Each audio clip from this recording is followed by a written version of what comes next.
Hi all. ఈరోజు అటుకుల laddu try చేశానండి ఈవినింగ్ స్నాక్ కోసం. ముందుగా స్టవ్ ఆన్ చేసుకొని ప్యాన్ పెట్టుకొని అటుకులు మంచిగా వేయించుకొని పక్కన పెట్టేసుకోవాలి. పల్లీలు ఒక గుప్పటి పల్లీలు కూడా తీసుకున్నాను. పల్లీలు కూడా మంచిగా వేయించుకొని పక్కన పెట్టేసుకొని స్టవ్ ఆన్ చేసుకొని ఒక గిన్నె పెట్టుకొని ఒక కప్పు బెల్లం తీసుకొని బెల్లంలో కొన్ని వాటర్ యాడ్ చేసుకొని కరిగించుకొని పక్కన పెట్టేసుకోవాలి అది కూడా. అండ్ ఈ అటుకులు పల్లీలు బరకగా గ్రైండ్ చేసుకొని పక్కన పెట్టేసుకోవాలి.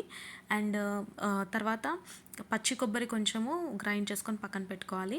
మళ్ళీ స్టవ్ ఆన్ చేసుకొని ప్యాన్ పెట్టుకొని నెయ్యి వేసుకొని మీ దగ్గర ఉన్న డ్రై ఫ్రూట్స్ అన్నీ యాడ్ చేసుకోవచ్చు. నేను మాత్రం బాదమే యాడ్ చేశాను. అండ్ పచ్చి కొబ్బరి కూడా వేసేసి మంచిగా ఫ్రై చేసుకోవాలి.